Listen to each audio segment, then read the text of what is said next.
ಸ್ನೇಹಿತರೆ ನಮಸ್ಕಾರ. ಬೆಂಗಳೂರು ಅಂದರೆ ಕೇವಲ MG ರೋಡ್ನ ಪಬ್ಗಳು, ವಿಧಾನಸೌಧದ ರಾಜಕೀಯ ಅಥವಾ ವೈಟ್ ಫೀಲ್ಡ್ನ IT ಕಂಪನಿಗಳು ಮಾತ್ರ ಅನ್ಕೊಂಡಿದ್ರೆ ನೀವು ಖಂಡಿತ ತಪ್ಪು. ಯಾಕಂದ್ರೆ ಇವತ್ತು ನಾವು ಪ್ರೀತಿಯಿಂದ ಕರೆಯೋ ಈ ಬೃಹತ್ ಬೆಂಗಳೂರು ಮಹಾನಗರ ಹುಟ್ಟೋಕು ಎಷ್ಟೋ ಶತಮಾನಗಳ ಮುಂಚೆಯೇ ಇಲ್ಲೊಂದು ಭವ್ಯವಾದ ಸಾಮ್ರಾಜ್ಯ ಇತ್ತು. ಅದೇ ನಮ್ಮ ಹೆಮ್ಮೆಯ ಯಲಹಂಕ. ಹೌದು, ಬೆಂಗಳೂರಿನ ನಿರ್ಮಾತೃ ನಾಡಪ್ರಭು ಕೆಂಪೇಗೌಡರ ಪೂರ್ವಜರು ಆಳ್ವಿಕೆ ನಡೆಸಿದ ಇತಿಹಾಸದ ಸುವಾಸನೆ ಇರೋ ಪುಣ್ಯ ಮಣ್ಣಿನಲ್ಲಿ. ಇದು ಬೆಂಗಳೂರಿನ ಉತ್ತರ ದಿಕ್ಕಿನ ಹೆಬ್ಬಾಗಿಲು ಇದ್ದ ಹಾಗೆ. ಇಲ್ಲಿ ಹಳೆಯ ಕಾಲದ ದೇವಸ್ಥಾನಗಳ ದೈವಿಕ ಶಾಂತಿ ಇದೆ. ಅದೇ ಸಮಯದಲ್ಲಿ ಇಡೀ ಪ್ರಪಂಚವನ್ನೇ ಬೆರಗುಗೊಳಿಸೋ ಸೂಪರ್ ಸೋನಿಕ್ ಯುದ್ಧ ವಿಮಾನಗಳ ಕಿವಿಗಡಚಿಕ್ಕುವ ಶಬ್ದವೂ ಇದೆ. ಬನ್ನಿ, ಇವತ್ತು ಹಳೆ ಸಂಪ್ರದಾಯ ಮತ್ತು ಹೊಸ ಟೆಕ್ನಾಲಜಿಯ ಸಂಗಮ ಆಗಿರೋ ಈ ಅದ್ಭುತ ಏರಿಯಾದ ಬಗ್ಗೆ ಒಂದಷ್ಟು ಮಾಹಿತಿಗಳನ್ನು ತಿಳಿದುಕೊಳ್ಳೋಣ. ಯಲಹಂಕದ ಇತಿಹಾಸ ಬೆಂಗಳೂರಿಗಿಂತಲೂ ಹಳೆಯದಾದ ರಾಜಧಾನಿಯ ಕತೆ. ಸ್ನೇಹಿತರೆ, ನಾವು ಹಿಸ್ಟರಿ ಬುಕ್ ತೆಗೆದು ಪುಟ ತಿರುಗಿಸಿ ನೋಡಿದ್ರೆ ಯಲಹಂಕದ ಕತೆ ತುಂಬಾನೇ ರೋಚಕವಾಗಿದೆ ಮತ್ತು ಸ್ಫೂರ್ತಿದಾಯಕವಾಗಿದೆ. 12ನೇ ಶತಮಾನದಿಂದಲೂ ಅಂದರೆ ಚೋಳರ ಕಾಲದಿಂದಲೂ ಇಲ್ಲಿ ಆಳ್ವಿಕೆ ನಡೆದಿರೋದಕ್ಕೆ ಬಲವಾದ ಉಲ್ಲೇಖಗಳಿವೆ. ನಮ್ಮ ಬೆಂಗಳೂರನ್ನು ಕಟ್ಟಿದ ಕೆಂಪೇಗೌಡರು ಮೂಲತಃ ಯಾರು ಗೊತ್ತಾ? ಅವರು ಯಲಹಂಕ ನಾಡಪ್ರಭುಗಳು. ಅವರ ಪೂರ್ವಜರು ಇಲ್ಲಿಯೇ ಮೊದಲ ಬಾರಿಗೆ ರಾಜಧಾನಿ ಮಾಡಿಕೊಂಡು ದರ್ಬಾರ್ ನಡೆಸಿದ್ರು. ಅಂದ್ರೆ ಬೆಂಗಳೂರು ಅನ್ನೋ ಮಗು ಹುಟ್ಟೋಕು ಈ ಯಲಹಂಕನೇ ತಾಯಿ ಇದ್ದ ಹಾಗೆ. ಇಲ್ಲಿನ ಐತಿಹಾಸಿಕ ವೇಣುಗೋಪಾಲ ಸ್ವಾಮಿ ದೇವಸ್ಥಾನ ಮತ್ತು ಹಳೆಯ ಕೋಟೆಯ ಕಲ್ಲಿನ ಅವಶೇಷಗಳು ಎಂದಿಗೂ ಆ ಗತ ವೈಭವವನ್ನ ಮೌನವಾಗಿ ನೆನಪಿಸುತ್ತೆ. ಇಲ್ಲಿನ ಪ್ರತಿಯೊಂದು ಹಿಡಿ ಮಣ್ಣಿನಲ್ಲೂ ಒಂದು ರಾಜ ಗಾಂಭೀರ್ಯ ಮತ್ತು ದರ್ಪ ಬೆರೆತು ಹೋಗಿದೆ. ಏರೋ ಇಂಡಿಯಾ, ಆಕಾಶದಲ್ಲಿ ನಡೆಯೋ ಅಜೇಯ ಸಾಹಸ ಮತ್ತು ದೇಶಭಕ್ತಿ. ಯಲಹಂಕ ಅಂದ್ರೆ ಇಡೀ ಪ್ರಪಂಚಕ್ಕೆ ತಕ್ಷಣ ನೆನಪಾಗೋದು ಮತ್ತು ಮೈ ರೋಮಾಂಚನಗೊಳಿಸೋದು ಇಲ್ಲಿನ ಏರೋ ಇಂಡಿಯಾ ಏರ್ ಶೋ. ಹೌದು, ಏಷ್ಯಾದಲ್ಲೇ ಅತಿ ದೊಡ್ಡ ಮತ್ತು ಅದ್ಧೂರಿಯಾದ ಏರ್ ಶೋ ನಡೆಯೋದು ಇಲ್ಲೇ ಇರೋ ವಿಶಾಲವಾದ ಯಲಹಂಕ ಏರ್ ಫೋರ್ಸ್ ಸ್ಟೇಷನ್ ಅಲ್ಲಿ. ಪ್ರತಿ 2 ವರ್ಷಕ್ಕೊಮ್ಮೆ ಇಲ್ಲಿನ ನೀಲಿ ಆಕಾಶದಲ್ಲಿ ನಮ್ಮ ದೇಶದ ಹೆಮ್ಮೆಯ ತೇಜಸ್, ರಫೇಲ್ ಮತ್ತು ಸುಖೋಯ್ ಯುದ್ಧ ವಿಮಾನಗಳು ಮಾಡೋ ಮೈ ನವಿರೇಳಿಸೋ ಸಾಹಸ ನೋಡೋಕೆ ದೇಶ ವಿದೇಶಗಳಿಂದ ಲಕ್ಷಾಂತರ ಜನ ಸಾಗರದಂತೆ ಹರಿದು ಬರ್ತಾರೆ. ಆ ಟೈಪಲ್ಲಿ ಈ ಏರಿಯಾ ಫುಲ್ ಜಾತ್ರೆ ತರ ಕಲರ್ಫುಲ್ ಆಗಿರುತ್ತೆ. ಇಲ್ಲಿನ ಪೈಲಟ್ಗಳಿಗೆ ಟ್ರೈನಿಂಗ್ ಕೊಡೋ ಮಹತ್ವದ ಜಾಗ ಇದಾಗಿರೋದ್ರಿಂದ ಇಲ್ಲಿ ದಿನನಿತ್ಯ ವಿಮಾನಗಳು ಹಾರೋದನ್ನ ನೋಡೋದೇ ಕಣ್ಣಿಗೆ ಒಂದು ದೊಡ್ಡ ಹಬ್ಬ.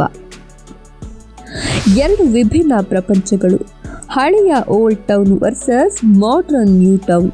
ಯಲಹಂಕದಲ್ಲಿ ನೀವು ಕಾಲಿಟ್ರೆ ನಿಮಗೆ 2 ಬೇರೆ ಬೇರೆ ಪ್ರಪಂಚಗಳು ಕಾಣುತ್ತೆ. ಒಂದ್ ಕಡೆ ಯಲಹಂಕ ಓಲ್ಡ್ ಟೌನ್, ಇಲ್ಲಿ ಕಿರಿದಾದ ರಸ್ತೆಗಳು, ಹಳೆಯ ಕಾಲದ ಹೆಂಚಿನ ಮನೆಗಳು ಮತ್ತು ಗಿಜುಗುಡುವ ಜನನಿಬಿಡ ಮಾರ್ಕೆಟ್ ಇದೆ. ಇಲ್ಲಿ ಜನಜೀವನ ಪಕ್ಕ ಟ್ರೆಡಿಷನಲ್ ಮತ್ತು ಲೋಕಲ್ ಫೀಲ್ ಕೊಡುತ್ತೆ. ಇನ್ನೊಂದು ಕಡೆ ಯಲಹಂಕ ನ್ಯೂ ಟೌನ್, ಇದು BDA ವ್ಯವಸ್ಥಿತವಾಗಿ ಪ್ಲಾನ್ ಮಾಡಿ ಕಟ್ಟಿರೋ ಹೈ-ಫೈ ಮಾಡರ್ನ್ ಏರಿಯಾ. ಇಲ್ಲಿ ವಿಶಾಲವಾದ ಅಗಲವಾದ ರಸ್ತೆಗಳು, ಹಸಿರು ತುಂಬಿರೋ ಸುಂದರವಾದ ಪಾರ್ಕ್ಗಳು ಮತ್ತು ಆಕಾಶದೆತ್ತರದ ದೊಡ್ಡ ದೊಡ್ಡ ಅಪಾರ್ಟ್ಮೆಂಟ್ ಕಾಂಪ್ಲೆಕ್ಸ್ಗಳಿವೆ. ಒಂದೇ ಏರಿಯಾದಲ್ಲಿ ಹಳ್ಳಿ ಸೊಗಡು ಮತ್ತು ಹೈ ಕ್ಲಾಸ್ ಸಿಟಿ ಲೈಫ್ ಎರಡನ್ನು ಬ್ಯಾಲೆನ್ಸ್ ಮಾಡಿರೋದೇ ಇಲ್ಲಿನ ವಿಶೇಷತೆ. ರೈಲ್ ವೀಲ್ ಫ್ಯಾಕ್ಟರಿ, ಇಡೀ ಭಾರತದ ರೈಲುಗಳಿಗೆ ಚಕ್ರ ನೀಡೋ ಕಾರ್ಖಾನೆ.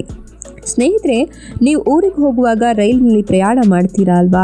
ಆ ಭಾರವಾದ ರೈಲಿನ ಗಟ್ಟಿಯಾದ ಉಕ್ಕಿನ ಚಕ್ರಗಳು ಎಲ್ಲಿ ತಯಾರಾಗುತ್ತೆ ಅಂತ ಯೋಚನೆ ಮಾಡಿದ್ದೀರಾ? ಅವು ತಯಾರಾಗೋದು ಇಲ್ಲೇ ಯಲಹಂಕದಲ್ಲಿರೋ ಬೃಹತ್ ರೈಲ್ ವೀಲ್ ಫ್ಯಾಕ್ಟರಿಯಲ್ಲಿ. ಹಿಂದೆ ಇದನ್ನ ವೀಲ್ ಅಂಡ್ ಆಕ್ಸೆಲ್ ಪ್ಲಾಂಟ್ ಅಂತ ಕರೀತಾ ಇದ್ರು. ಭಾರತೀಯ ರೈಲ್ವೆಗೆ ಬೇಕಾದ ಲಕ್ಷಾಂತರ ಚಕ್ರಗಳನ್ನು ಮತ್ತು ಆಕ್ಸೆಲ್ಗಳನ್ನು ಹಗಲು ರಾತ್ರಿ ತಯಾರು ಮಾಡುತ್ತೆ. ಇದು ಏಷ್ಯಾದಲ್ಲಿ ಅತ್ಯಂತ ದೊಡ್ಡ ಮತ್ತು ಸುಸಜ್ಜಿತವಾದ ಪ್ಲಾಂಟ್ಗಳಲ್ಲಿ ಒಂದಾಗಿದೆ. ಇಡೀ ಭಾರತದ ರೈಲುಗಳು ನಿಲ್ದೆ ಓಡೋಕೆ ಯಲಹಂಕದ ಕೊಡುಗೆ ತುಂಬಾನೇ ಇದೆ ಅನ್ನೋದು ಪ್ರತಿಯೊಬ್ಬ ಕನ್ನಡಿಗನು ಹೆಮ್ಮೆ ಪಡುವ ವಿಷಯ. ಪಕ್ಷಿಧಾಮ ಮತ್ತು ಪ್ರಕೃತಿ ಪ್ರೇಮ. ಕಾಂಕ್ರೀಟ್ ಕಾಡಿನ ನಡುವೆ ಹಸಿರು ತಾಣ. ಯಲಹಂಕ ಅಂದ್ರೆ ಕೇವಲ ಬಿಲ್ಡಿಂಗ್ಗಳ ಕಾಂಕ್ರೀಟ್ ಕಾಡಲ್ಲ, ಇಲ್ಲೊಂದು ಮನಸ್ಸಿಗೆ ಮುದ ನೀಡೋ ಅದ್ಭುತವಾದ ಪಕ್ಷಿಧಾಮ ಇದೆ. ಅದೇ ಪ್ರಸಿದ್ಧವಾದ ಪುಟ್ಟೇನಹಳ್ಳಿ ಕೆರೆ. ಇದನ್ನ ಸರ್ಕಾರ ಅಧಿಕೃತವಾಗಿ ಬರ್ಡ್ ಕನ್ಸರ್ವೇಷನ್ ರಿಸರ್ವ್ ಅಂತ ಘೋಷಣೆ ಮಾಡಿದ್ದಾರೆ. ಇಲ್ಲಿಗೆ ಸೈಬೀರಿಯಾ ಸೇರಿದಂತೆ ವಿದೇಶಗಳಿಂದ ಮತ್ತು ಉತ್ತರದ ದೇಶಗಳಿಂದ ಅಪರೂಪದ ಹಕ್ಕಿಗಳು ಸಂತಾನೋತ್ಪತ್ತಿಗಾಗಿ ವಲಸೆ ಬರ್ತವೆ. ಫೋಟೋಗ್ರಾಫರ್ಗಳಿಗೆ ಮತ್ತು ನೇಚರ್ ಲವರ್ಸ್ಗೆ ಇದು ಅಕ್ಷರಶಃ ಸ್ವರ್ಗ. ಹಾಗೆ ಇಲ್ಲಿನ ಅಲ್ಲಾಳಸಂದ್ರ ಕೆರೆ ಕೂಡ ವಾಕಿಂಗ್ ಮಾಡೋರಿಗೆ ಮತ್ತು ಹಿರಿಯ ನಾಗರಿಕರಿಗೆ ಫೇವರೇಟ್ ಸ್ಪಾಟ್. ಇಲ್ಲಿನ ನ್ಯೂ ಟೌನ್ ಪಾರ್ಕ್ಗಳಲ್ಲಿ ಸಂಜೆ ಹೊತ್ತು ಕುಟುಂಬದ ಜೊತೆ ಕಾಲ ಕಳೆಯೋದು ಮನಸ್ಸಿಗೆ ಎಲ್ಲಿಲ್ಲದ ನೆಮ್ಮದಿ ಕೊಡುತ್ತೆ. ರಿಯಾಲಿಟಿ ಚೆಕ್, ಟ್ರಾಫಿಕ್ ಜಾಮ್ ಮತ್ತು ಗಗನಕ್ಕೇರಿದ ಬೆಲೆಗಳು. ಯಲಹಂಕದ ಅತಿ ದೊಡ್ಡ ಪ್ಲಸ್ ಪಾಯಿಂಟ್ ಅಂದ್ರೆ ಅದರ ಕನೆಕ್ಟಿವಿಟಿ. ನ್ಯಾಷನಲ್ ಹೈವೇ 44 ಇಲ್ಲೇ ಪಾಸ್ ಆಗೋದ್ರಿಂದ ಏರ್ಪೋರ್ಟ್ ಹೋಗೋಕೆ ತುಂಬಾ ಈಸಿ ಮತ್ತು ಫಾಸ್ಟ್. ಇಲ್ಲಿನ ಯಲಹಂಕ ಜಂಕ್ಷನ್ ರೈಲ್ವೆ ಸ್ಟೇಷನ್ ಉತ್ತರ ಬೆಂಗಳೂರಿನ ಪ್ರಯಾಣಿಕರ ಪ್ರಮುಖ ಲೈಫ್ ಲೈನ್ ಆಗಿದೆ. ಆದರೆ ಹೆಬ್ಬಾಳದಿಂದ ಯಲಹಂಕ ತಲುಪುವ ಫ್ಲೈಓವರ್ ಮೇಲೆ ಪೀಕ್ ಅವರ್ನಲ್ಲಿ ಕಿಲೋಮೀಟರ್ ಗಟ್ಟಲೆ ಟ್ರಾಫಿಕ್ ಜಾಮ್ ಆಗೋದು ಕಾಮನ್ ವಿಷಯ. ರಿಯಲ್ ಎಸ್ಟೇಟ್ ಇಲ್ಲಿ ಊಹಿಸಲು ಆಗದಷ್ಟು ಗಗನಕ್ಕೇರಿದೆ. ಇಂಟರ್ನ್ಯಾಷನಲ್ ಏರ್ಪೋರ್ಟ್ ಹತ್ರ ಇರೋದ್ರಿಂದ ಇಲ್ಲಿ ಒಂದು ಸಣ್ಣ ಸೈಟ್ ಅಥವಾ ಫ್ಲಾಟ್ ತಗೋಬೇಕು ಅಂದ್ರೆ ನಿಮ್ಮ ಜೇಬು ಮತ್ತು ಬ್ಯಾಂಕ್ ಬ್ಯಾಲೆನ್ಸ್ ಎರಡೂ ತುಂಬಾನೇ ಗಟ್ಟಿ ಇರಬೇಕು.